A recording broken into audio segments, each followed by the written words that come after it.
looked a little bit shaky. Corvidae have been a team that have only played one game because first week was a forfeit. And now both these guys going against each other, I feel could be, a very diverse matchup. I completely agree with that as well. And what I like to point out there is even though these guys may not be on, the front runners of the board at the moment, they still remain competitive. Yep. That's the big thing you have to take out to it. I mean, Sin Academy going up against Lynx last week, they do manage to take the win there, but that was a long, fought-out game that they took a while to really, get their composition online, get going, get rolling. I really want to do that a bit more cleaner coming up against Corvidae. Same with Corvidae.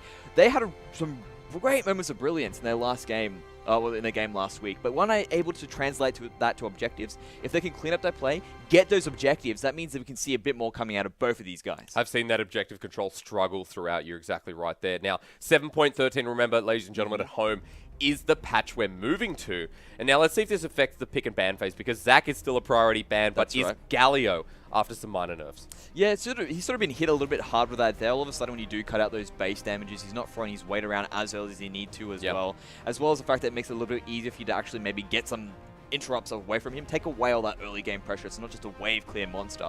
But one thing we can already see in the pick and bans, that's a Gnar ban coming through. This bad boy, he's been buffed a little bit. You do have this emphasis whenever there are tank picks up in the top lane that he's able to now bully around with that, because that's ideally what he's built to do. He wants to split push. He wants to take advantage of his percentage health. And really for that to be taken off the board means that then these guys understand they're moving with the times. Well, on Sin Academy, it is going to be the Fiora, Shen, and Vladimir ban. On Corvidae, the Zac, the Gnar, and unfortunately the Tristana, the Rising Success, and the fact that Squidgy's a monster on this champion will be denied by Corvidae. First pick comes in, and it's a Caitlyn. Renekton is a response. Now, Renekton just seems to be that monster that, he's sort of come into it very well, very effectively, especially with those changes. He's a great in terms of being in that top lane, being a lane bully. Whether you want him to split push, he does become an excellent meat shield towards that late game, which means he's still able to jump into those big team fights, use that locket, use his Gargoyle Stone Plate as well once he manages to pick up those items. If you want to as well, if you know that you're really, really accelerated, you can go for that GA, and he just seems to be still effective. Well, another champion that's had a bit of rising success on 7.13, or it's come into the meta, or back in, I should say, is going to be the Kha'Zix. So they locked that one away. Sin Academy were thinking about the Nidalee, which has also come back in. But I think with the rotation of 7.13 still having carries up in the top lane, and the junglers being a little bit more versatile, means that could be a flex Jarvan. Well, I absolutely agree with that. I still expect him to continue to be in that top lane. That seems to be where he really does excel at the moment. Seems to be the one thing that can sort of handle Renekton in that early game, and especially because he's going to be building similarly towards that late game, he will sort of scale off a bit more. Does a bit more in those team fights as well in comparison. You really cannot count out a Jarvan towards those games, or you cannot count him out in those mid-game team fights because our Renekton has been keeping him down. A lot of utility, a lot of burst, and he's just so good at those immobile ADCs, which seem to be the flavor of ADCs at the moment. They love to pick up those Ashes, those Jins. They want to have control of that, and J4 just eats them up. And they lock in the Gragas as well, which could also be a flex, but you got to assume that one will be going into the jungle. Support. That's right. What, Gragas? Gragas support? Happens. Yeah, maybe. Happens. I expect him in the jungle, but he could go support. It's happened. And on the side of Corvidae, they've taken away the Orianna. That looked like a massive wombo combo team composition that was coming out of Sin Academy. Absolutely. They take away Chaz's favorite pick, which is going to be the Orianna. Yeah, so really twofold with that there. All of a sudden, Sin Academy's got this great team. They're going, yep, we can get Chaz, one of the champions that we know he's good on. We have a decent amount of ball delivery systems as well, which will protect our Caitlyn, who allows her to sit back on the back line, shoot away as much as possible.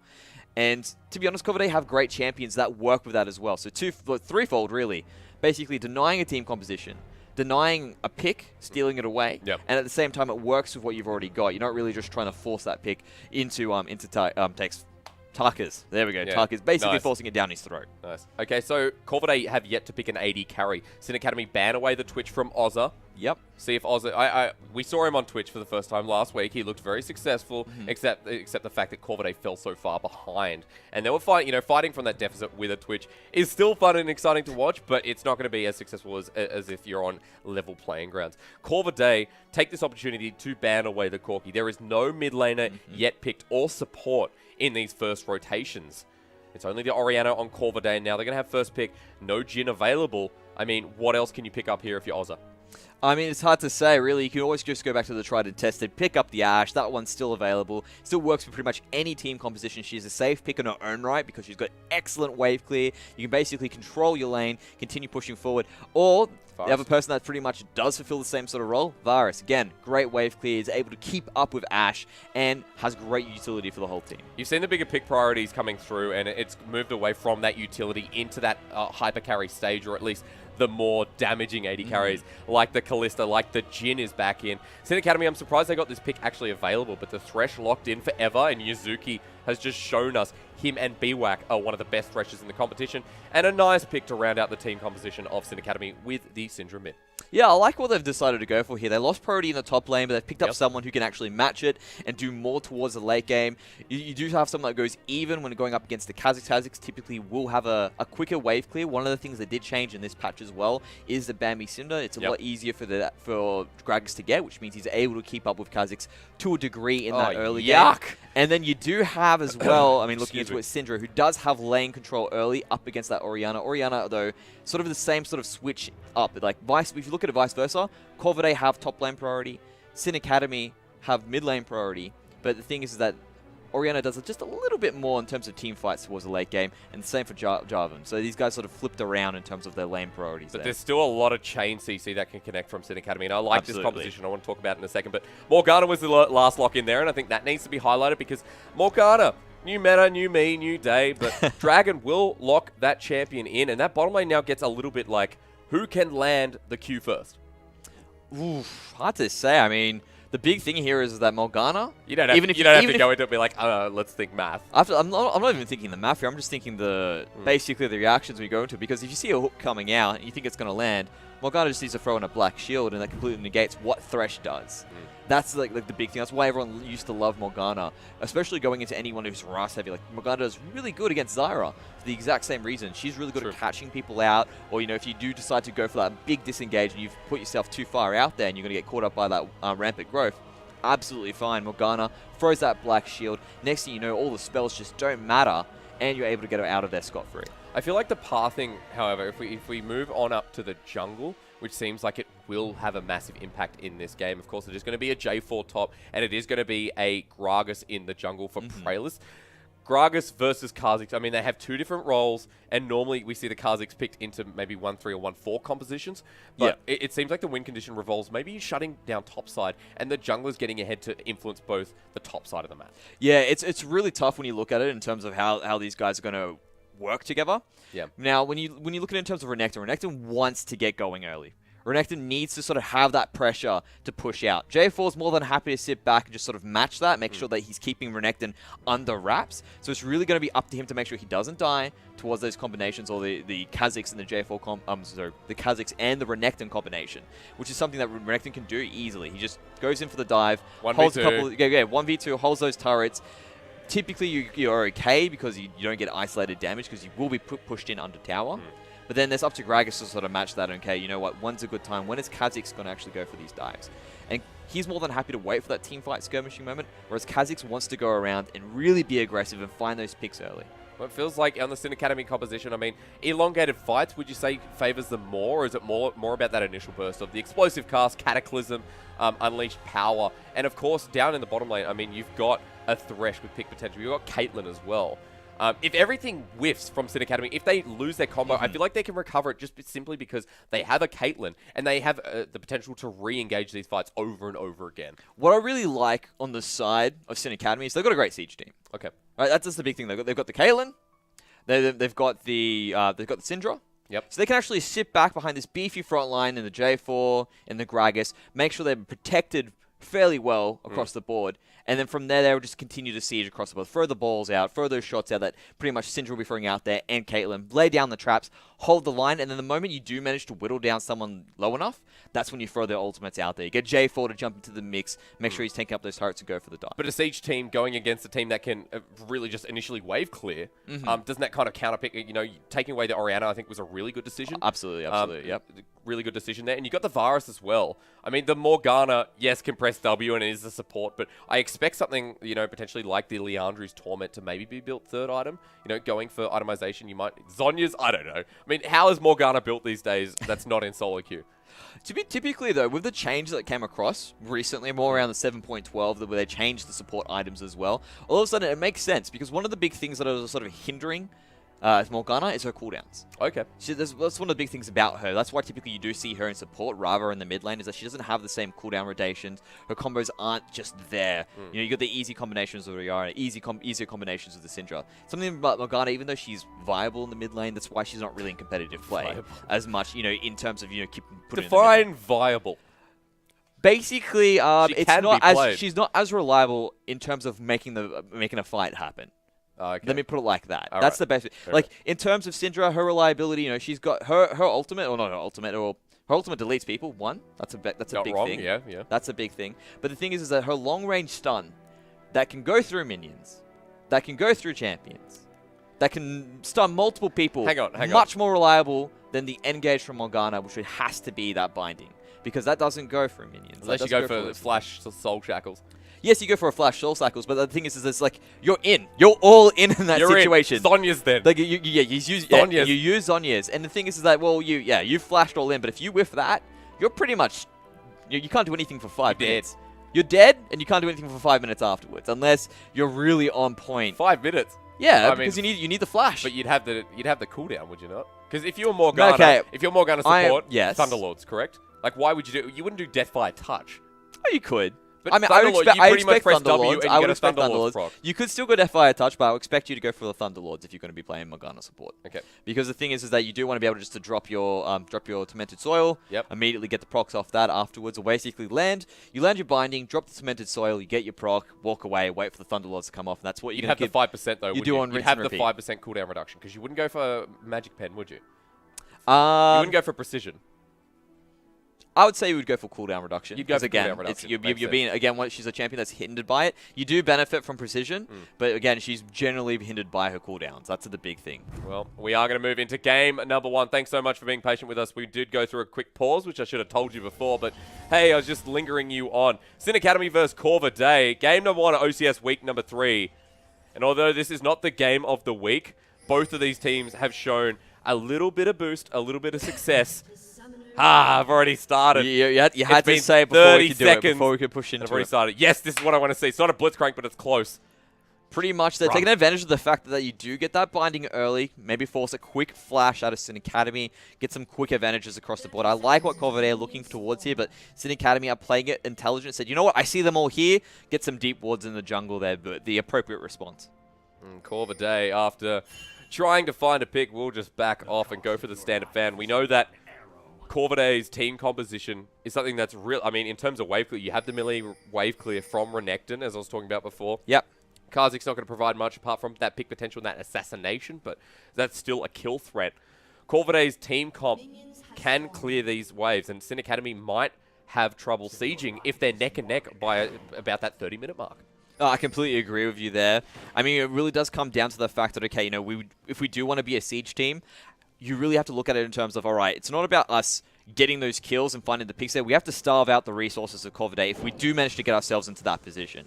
We want to be able to put that siege up to the point where we push so much pressure into that lane, we can get easy dragons, we can get easy barons, and we can force mistakes out of Corvidae. Now, Corvidae need to be on the other side of this. They need to be able to have control of their jungle, make sure that, you said, they're keeping up to date with their wave clear, but have control in the lanes. Sin Academy need to steal that away from Corvidae if they really want to make their team composition shine. Whereas Corvidae on the other side just need to make sure that they keep control, keep those wards up, understand where Sin Academy is moving. If they can make sure they have control on one side of the map, that essentially shuts down Sin Academy's strategy, really, when you look at it. And look, Mendrix, that starts with the jungle vision. You saw that a ward was placed by Corvidae on Praelis' Raptors. So they know that he started that. They're going to expect him to go either to red or the blue buff. I mean, that's kind of the mind games that I think Praelis will be trying to play. He goes straight to blue, and he's going to pick that one up, gets level 2. And let's see if he makes an impact topside or if he just goes back, goes for the full clear, maybe backs away and looks for an early Bammy Cinder. So when I look at these two teams here, again, you know, when I look at the priorities, you've got a mid lane priority in terms of Sin Academy, and you've got some bot lane priority as well with having that Caitlyn, who's a little bit of a lane bully, and Thresh, who always is going to be that ever-present threat that you're dealing with. So early on, I would expect Gragas to try and put some focus towards that bot side of the map because they should have the stronger lanes coming through there. That would be their sort of emphasis. Whereas Boss, on the other hand, that emphasis should be in the top lane. You want to take advantage of the fact that Renekton is strong early and can make those easy dives happen. You can see that Boss is in that top side of the map. And there is no vision control by Sin Academy's jungler to spot this one out, so a Gromp will be stolen away. Boss having a small early advantage. Going to be up in this top side of the map. I mean, it's too early to dive Mubu, but Little Cop already pushing this wave out. And it seems like only the top lane is going to help Corvidae right now. There's going to be really, really good trading. This is to be expected by the Renekton in the earlier part of the game, but we know that the Jarvan will scale, and we know that something could possibly happen. Let's see where Gragas paths. He goes and does and kind of replicates what Boss just did. And you can kind of see why this is the case, because both these guys have those different paths, because typically what they do, you know, someone's a bit better in terms of those single damages, some of them are better at the wave clear. That's why they have that variations in their jungle paths. But all of a sudden, the reason why Praelis is able to invade in the top side of Corvidae, or basically their top side of that jungle, sorry, their blue side jungle, is because there's more control.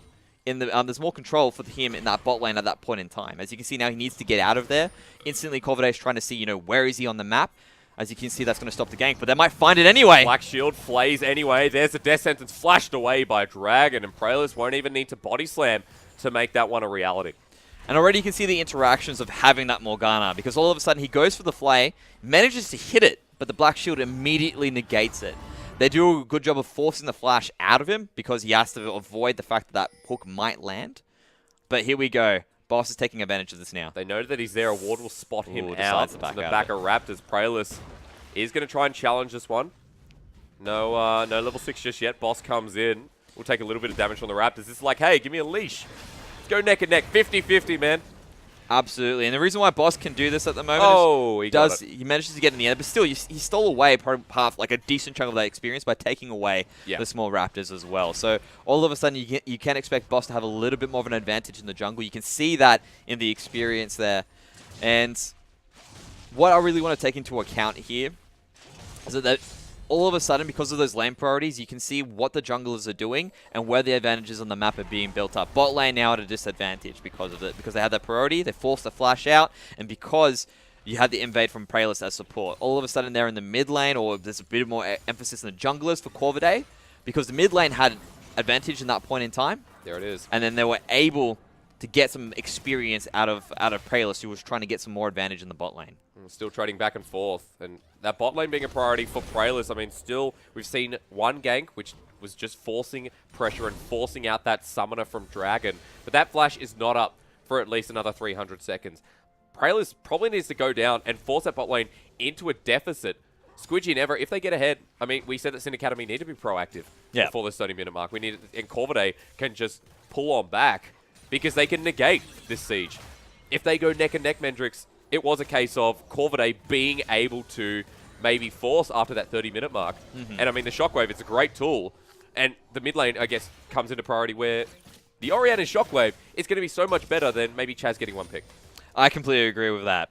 And that all comes down to these team compositions that they've managed to put together. Because like I said, Sin Academy have this great siege potential. Also have great pick potential because they've got the Thresh. They've got the J4. Yep.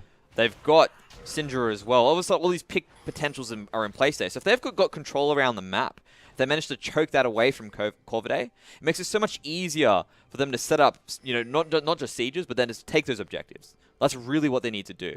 So if they're able to find those picks early, get some good skirmishes, and then set up that control, they can really just win the game off that. Corvidae on the other side, though, if they just need to make sure they hold on to it, and it makes it this massive stalemate where they can go, you know what, we've got the better engage. Because out of the blue, you've got Oza, who can start a team fight on the drop of the hat. Oza, like Oza. Yep. Oh, Oza. I think everyone was going crazy before the chat with that one. He can start a team fight at the drop of the hat, which is why they do want to start this fight. They catch him. And they're going to body bop him as well. Everything lands. That's an easy first blood, and Sin Academy execute flawlessly. And that is the pick potential that we were talking about. That they even managed to catch him without the flash. I think that's why you did have Morgana live. You know, you'll be fine, Ozza. You've got your flash to get on out of there. But the problem is it's so hard to deal with all this CC, all this pick potential that Sin Academy have drafted into their composition, and they get a nice control on that a nice good early lead in their bot lane. And look at this, after gaining that control, after pushing out and killing Ozza, they go up into the blue side jungle, they drop a ward, they force Boss out, and he's level 5. Gragas almost level 6. We can see there's a small CS advantage. We're going to have to look at gold shortly as well. Top lane starting to get that advantage back, and you can see the gold on your screen. down by about 300 gold. It's not much, but it is a start for these junglers across the map. Of course, Jarvan is going to be down early. Like, there's Mubu. You just expect it. Yeah, we're going to expect this one. He is starting to regain a little bit priority and trading better in that lane. But we know that the Renekton's up 20 CS for a reason, and we know exactly why.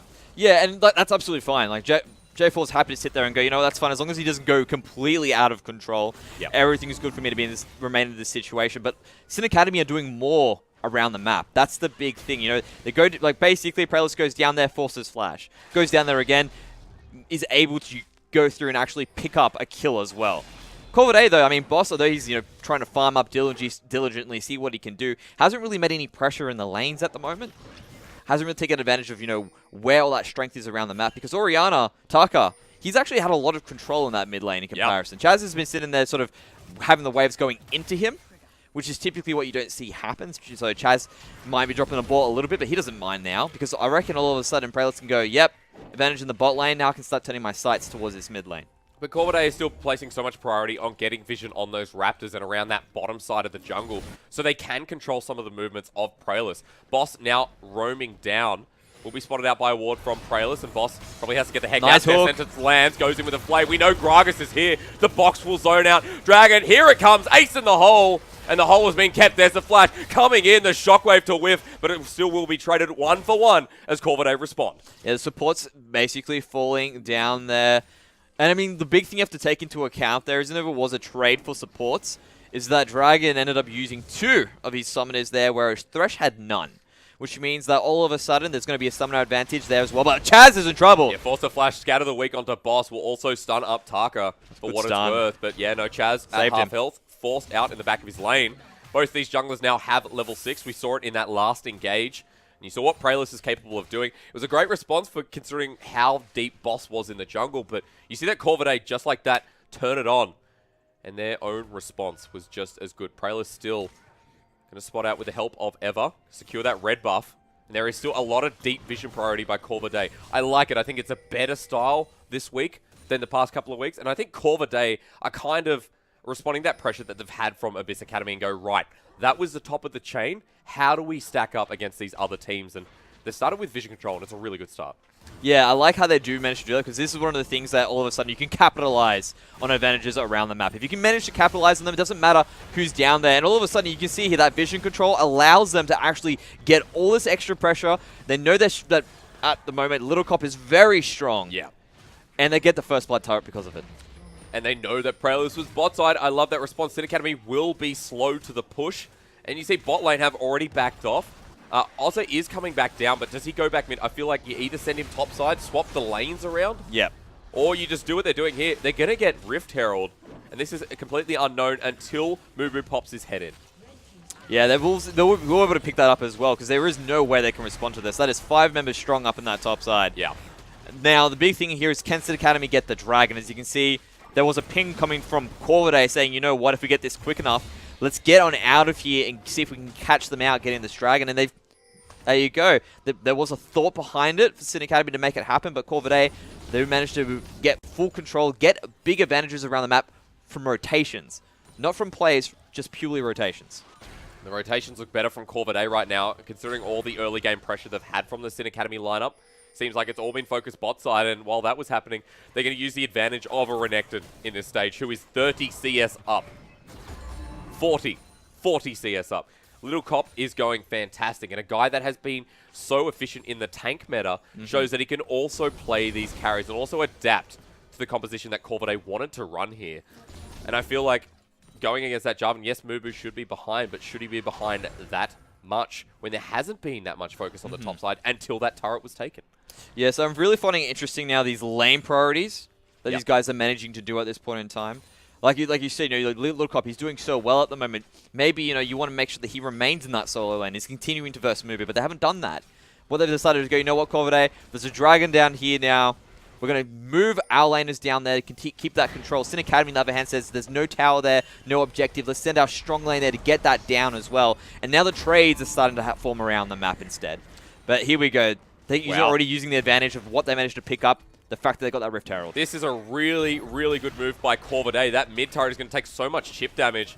Corvidae can now come in, force Chaz away. They're going to get bottom turret. Sin Academy got top turret, so they're still in a 500 gold lead. But Rift Herald will get so much chip damage on that mid, it's only a couple of waves down. I do like what they've managed to do. They still got a lot of pressure around the map as well. Boo-boo.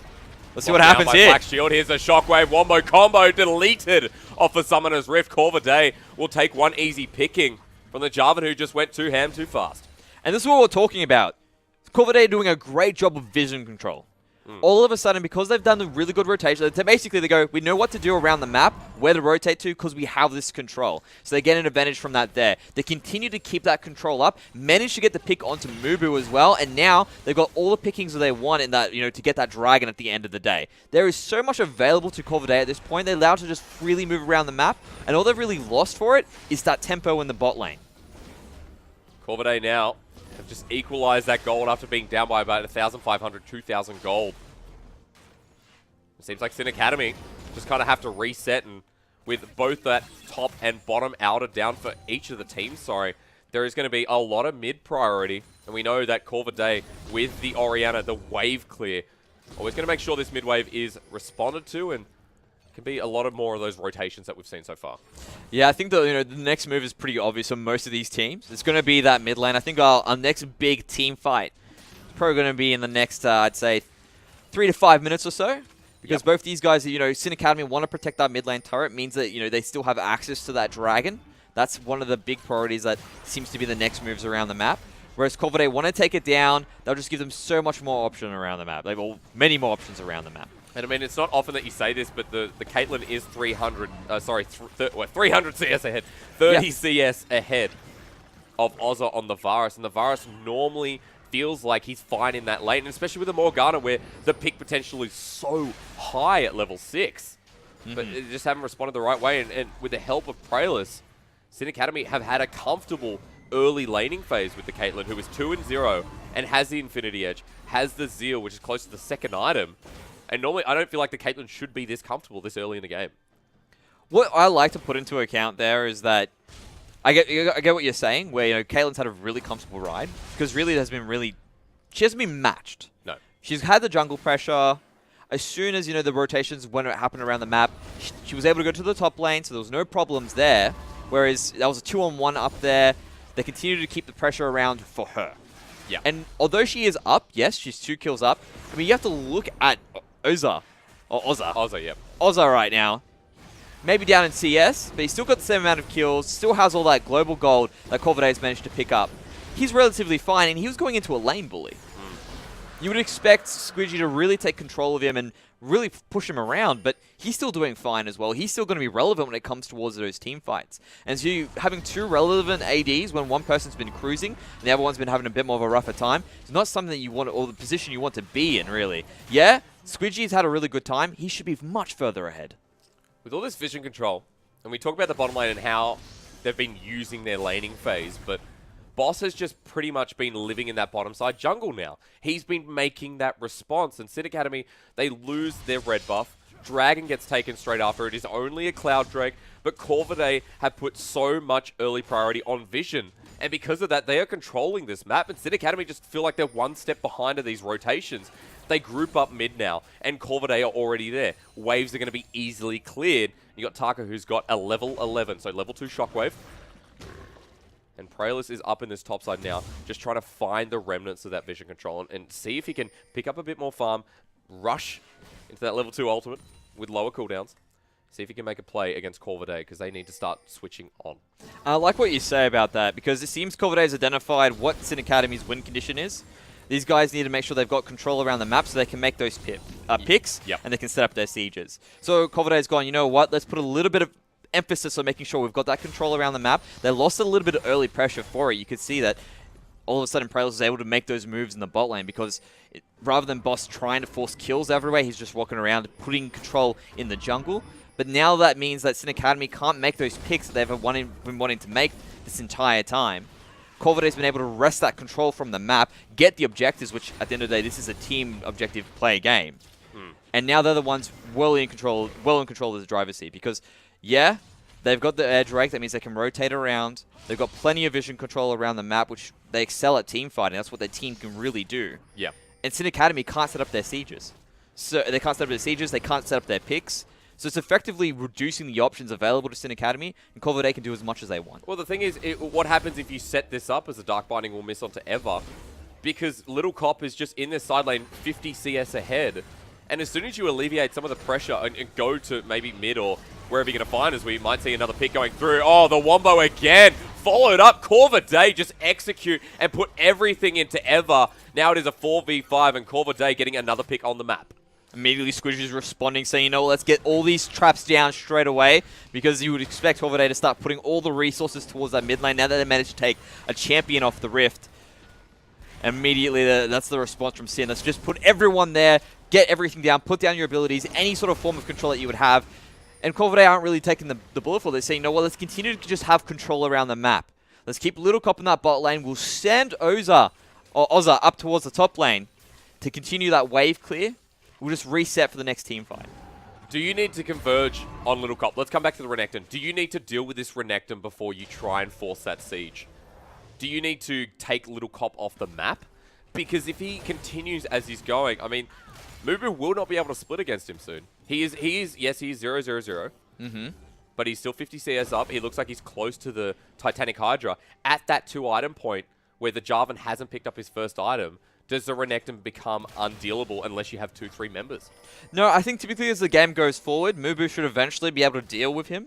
So it's just a matter of him weathering that storm, keeping control of the fact of just keeping him under wraps. Because I think that Renekton, yep, sure, he's, up in CS. Oh, whoa! Again, Dark Binding flashed away, but Taka still to destroy. And Corvidae just pressed the execution button again. Wow, that was something that I think Squidgy was just a little bit too far forward, wasn't behind his trap line. Still had heal. Still has heal, was just got killed straight away. I think even if he had healed, he would have been burnt through that as well, because really that was 3 members able to diverge onto you with no support on the side of a squishy ADC. Yeah. So he wasn't really going to have any true trouble there. But let's go back to that point about trying to deal with Little Cop there. As you can see, Mubu's doing fine. As long as he's not going into an extended trade, he'll be able to deal with Little Cop and just wave clear from afar. So really, you just want to keep that Renekton nullified. You don't want to send resources down there to deal with him, because eventually time will deal with that. Once it gets to those big team fights, he's not as effective as Mubu will be in those massive team fights. So it's just a matter of just keeping him under control. Damage control is purely all you need to do for Little Cop. I mean, obviously, if he's completely overextended and Corvidae's gone for a massive back, yeah, just go kill him. Go for it. Yep. But if Corvidae is still making these moves around the map, still trying to control map pressure rather than trying to, I guess you could say, force massive team fights everywhere, then that means that you just need to keep him away from those team fights. And at the 20-minute mark, Sin Academy still hover around mid. Squidgy going to pick up the red buff, but there we go. Sin Academy starting to put more vision on the map and more priority. Baron is available. Death Sentence will not land there. Dragon coming up in 50 seconds. And Mendrix, you said that maybe Sin want to force a fight in the next 5-10 minutes or definitely look for that engage. With the Dragon objective coming up once again and mid being very neutral, do they roam down and force a fight around Dragon, or do Corvidae just have that extra gold and that extra pressure that they can just go down and take it? I don't think Sin Academy want to force fights around objectives, because that's what Corvidae wants to do. Okay. Corvidae really wants to sort of force fights around the objectives, keep control of the vision, so that way Sin Academy comes to them, and they know exactly what they want to do. Sin Academy want to force fights around vision, because if they manage to catch Corvidae out, all of a sudden that good team fight composition they've got together just means nothing, and then they can start going for the objectives afterwards. See that boss now going to take the Scuttle Crab, and the next dragon is going to be Ocean, which is spawning in 2, 1, and 0.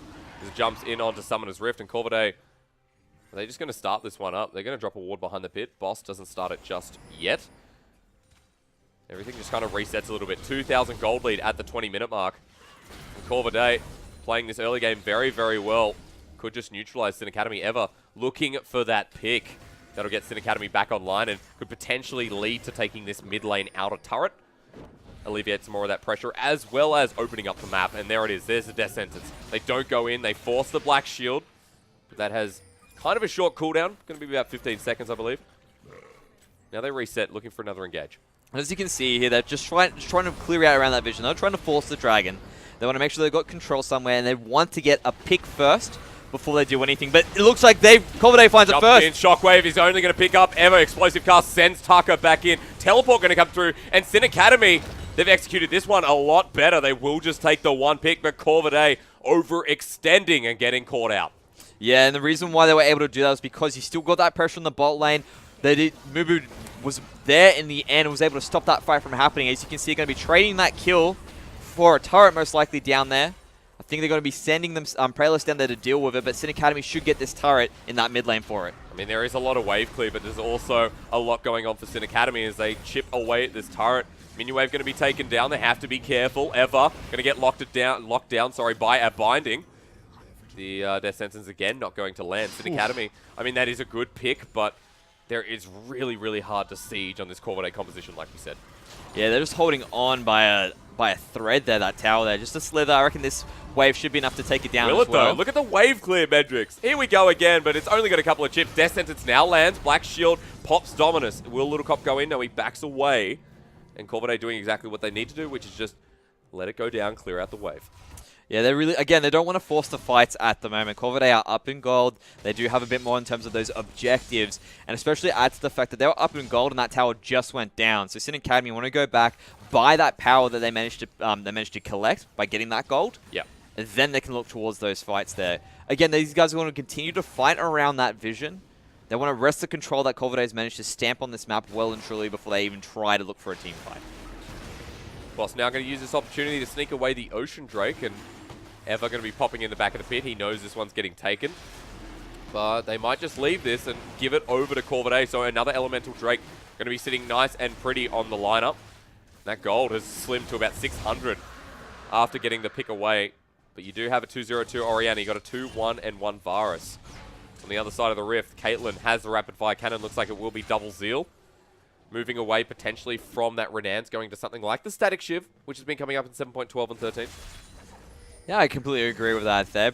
Double Zero item really strong on Caitlyn at the moment. Gives her that little bit extra kick. And really the fact is that you do get that Static Shiv coupled with the rapid fire cannon proc. Does do a lot of upfront burst damage that you don't see happening. As you can see, Sin Academy now are trying to wrest that control that I was talking about before. They know that they've got Mubu down there to deal with the pressure that Renekton will be putting out. They want to make sure they get control of that vision first, then they can look for a pick. Taking that outer turret in the mid lane is going to be huge. Scatter the Weak to slow on down, and Chaz almost getting caught out. You see that Scatter the Weak was negated by the Syndra Q. And now Vision's starting to be heavily prioritized up in this top lane. This has been a game of Vision control. It has been all about those rotations. And both of these comps can do that so well. Both of these compositions have the ability for initial wave clear. And Little Cop continuing to bully out Mubu, but like you said, Mendrix, he's starting to not really care. He's got the Titanic. It looks like Gargoyle Stoneplate will be the next item, I think. There's a second item that's quite interesting. Here we go. Popping the ultimate, flashes on top, forces it out of Chaz. And Chaz did not flash, sorry. Just walked away. He's going to get caught up, rooted up. There's the Death Sentence goes on. Here we go. The ultimate from Caitlyn. Dragon flashes for some reason, and he hits it. It really was an ace in the hole. Explosive cast to finish the kill. Prayless, that was a bit filthy, but we'll take it now. Sin Academy, another pick. And it really comes off Corvidae trying to force something here. You can tell they're getting a little bit frustrated. Sin Academy are doing a good job of getting that control back. And Corvidae are saying, you know what, we need to punish them from the fact that we've been letting them get some free extra movements around the map. They know they can't punish in the bot lane because Mubu's just been playing this very carefully, making sure that he's not fighting direct extended trades against Renekton. Just instead of saying, you know what, yeah man, just keep pushing these waves into my tower. More than happy for you to keep doing this. Waiting for the rest of the map to do this. Or Squidgy, I don't know who's been caught out the most. Oz has been caught out. Walks right into Squidgy blind. You got to stop giving Sin Academy these picks because they will execute. They will go for the play. Yeah. It's 27 minutes now, and we said that the condition was find yourself in under 30 minutes and find those picks to continue on your comp and execute properly. And Corvidae keep getting picked off. Exactly. And it's just so surprising. You can see now that Corvidae's on damage control. The fact is they left Oza to sort of clear those waves out, see if you can get some extra control in the lanes, allow them to rest back all that vision that Sin Academy have put down on that top side jungle. And then because of that, they lose their ADC. Forces Sin Academy to go for another reset, and they said that's fine. Just go back again. We'll get that controller back later. As you can see, everyone's made their move towards the top lane. You're still fine in the bot lane there, Mubu. Yep, man, I'm doing fine. Well, I mean, he's cool. He's going to be about 80 CS down. You see that Renekton, look, I mean, he's up by quite a lot, Mendrix, about 1,600 gold, I think. What's that? Yeah, no, yeah, 1,600. He's up at the end of the day. All Mover needs to do is survive long enough to get his combinations off, get off his ultimate, pop that Gargoyle Stone Plate, soak up that damage, and then lets an Academy continue to get into that siege format. That's all he needs to do, because eventually, really, that's just going to be a stalemate in that bot lane or between those two top laners. And as long as that stalemate continues, Sin Academy's happy. Well, Gargoyle Stone Plate was picked up as the second item, so Mubu gonna make sure he has the padding. Smite stolen away by Boss. That's a nice value to add to it. Well, Gragas has actually gone for the Knight's Vow as the second item. Went for the it's not often you see the Runic Echoes on the Gragas jungle, but he's gone for it anyway. I mean, that's fair enough, you know. Let's do some damage. He did pop someone before.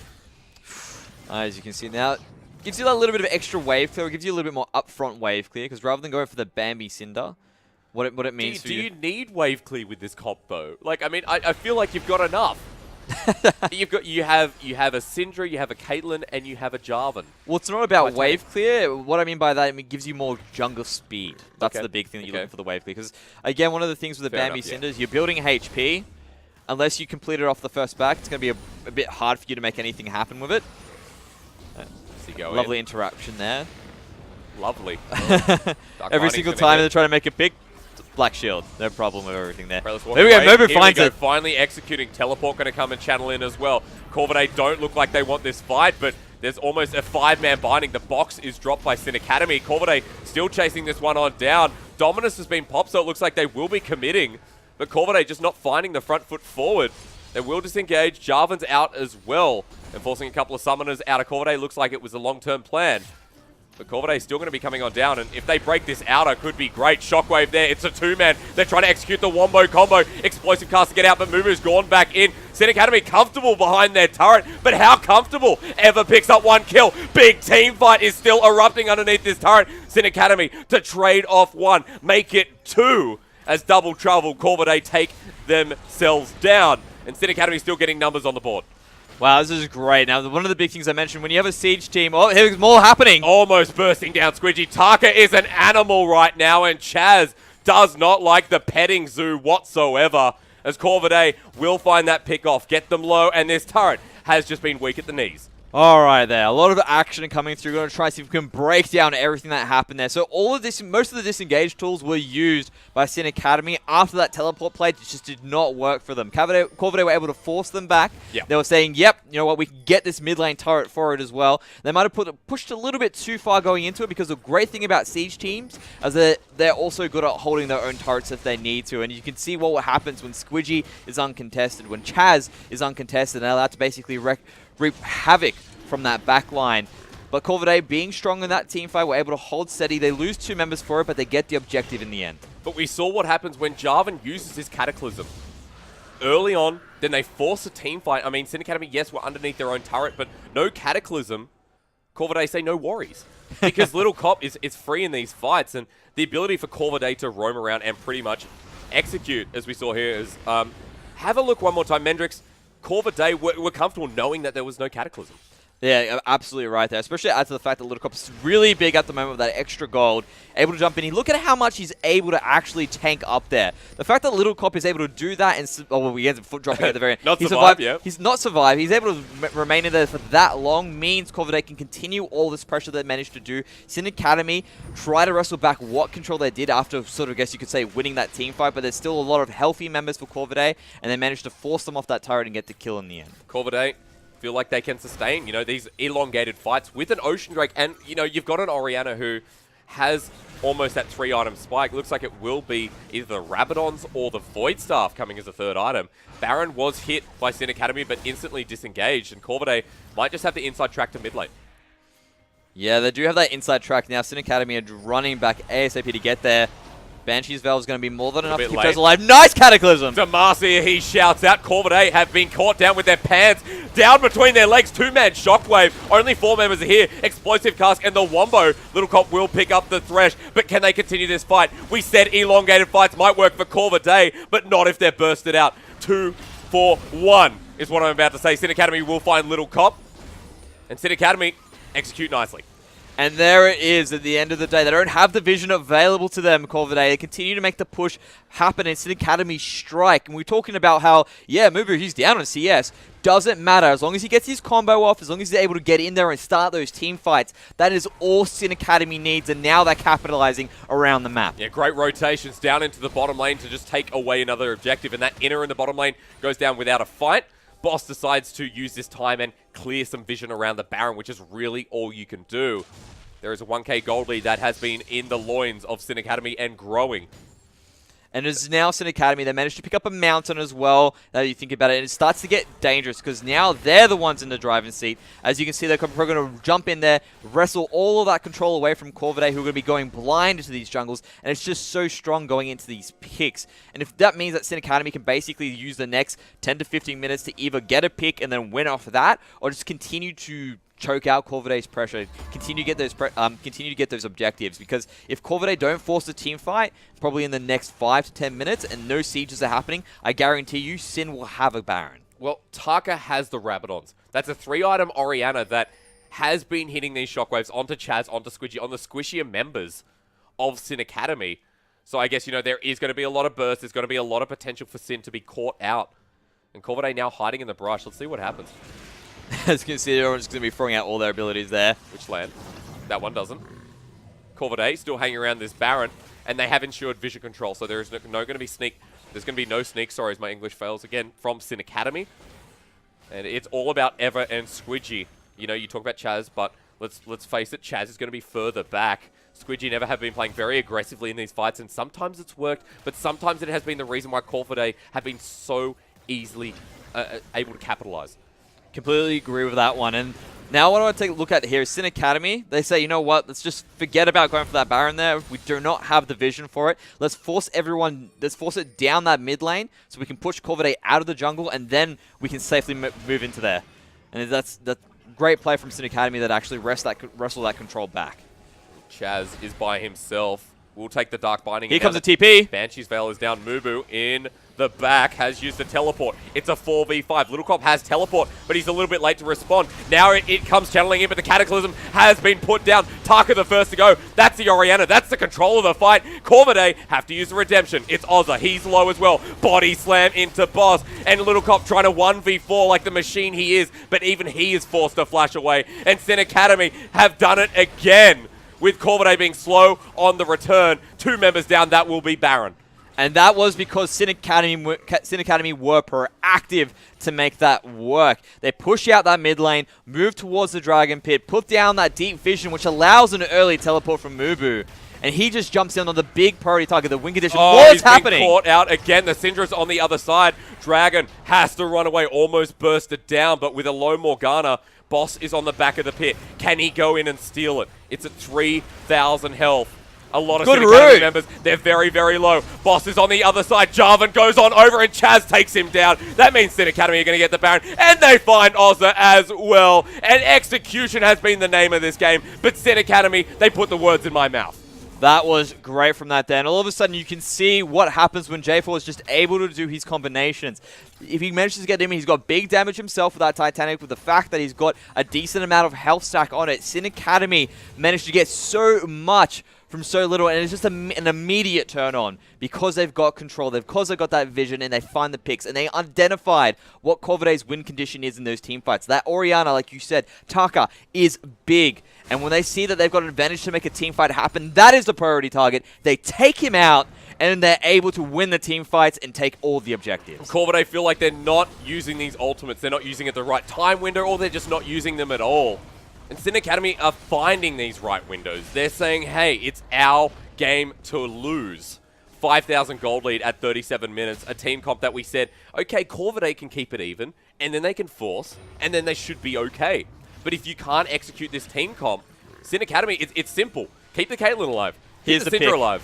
There's the pick again. Ace in the hole. Body slam to come through. He has to run away. That is just going to ensure another objective by Sin Academy. This is the Elder. It is up and available. Deny this away from Corvidae. You will be denying Ocean and Cloud. Not big, but hey, it's still something. Sin Academy have a lot of zone control, and they're using it well. This Dragon is getting pummeled down.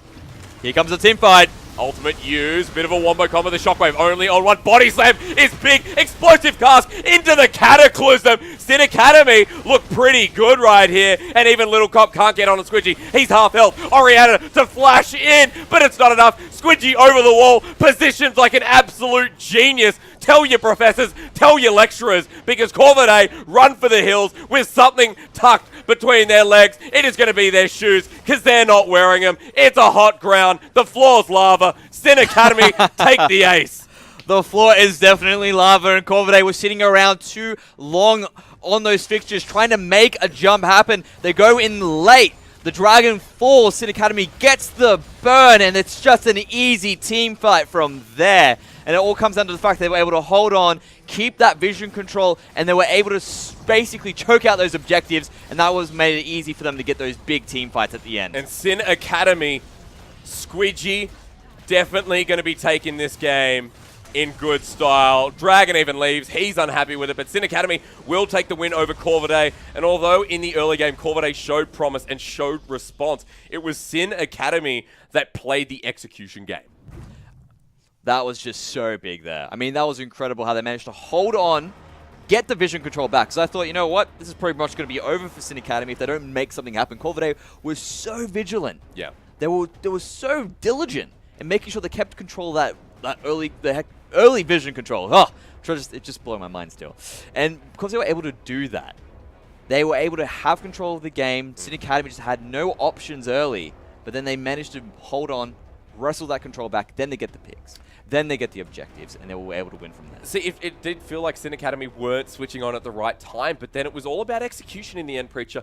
Let's start at the pick and ban phase, because it felt like they had similar compositions. It was just about when they came online. Yeah, and looking at the way that Sin Academy put together their composition, it was, of course, like Mendrick stated at the start of the game, 30 minutes, then you can start pressuring Baron, you can start pressuring a whole lot of Dragons. If the enemy decide to team fight you, you just win it from that point onwards. And the whole point of Sin Academy's composition was simply to hold out until they get to that point, until the Caitlyn gets her 3 items, until Jarvan gets his Titanic into Gargoyles, and he starts doing a whole lot of damage as well. But then all of a sudden Mumu gets caught, and then all of a sudden Eva gets caught, and then all of a sudden Squidgy gets caught out in all of these random situations. It's the it's the engine who thought he could, going up of a hill, except more and more coal fall out. But then all of a sudden 30 minutes rolls around, Squidgy's got his 3 items. They found the shovel. Yeah, they found it, and all of a sudden, you know, they don't even have any coal. Squidgy's just looking at this situation thinking, you know what, we just got to drive it home, drops a NOS straight in, and then they go racing up the hill. Exactly like that. If you're sitting at home wondering what Jimmy just said, I don't know. But no, of course, look, I think execution was a word I repeated a lot in that game, and you at home would know that. You in Twitch chat would know that. Because it was just all about Sin Academy and coming online in that right point. At the end there, I saw a team fight where explosive cast was used, bring them back into the team, and Jarvan's like, Cataclysm, boom, stop right there. And Squidgy in the backline, Chaz in the backline, just having free hits. You just saw it. The moment that they managed to get the vision control, that's when it took control of the game. Because all of a sudden, Mumu could make plays. He did really big teleport plays as well, which is what solidified the game. It all come down to the fact that they were able to use that vision and say, yes, Mumu, get in there, start the team fights, let's win this game. Preacher, do you think, before we do go to our next game and go to a break, do you think that Little Cop was sort of in the right position? Because he was forcing down that bottom lane, but not hard enough to make Mubu question, was the teleport play right here?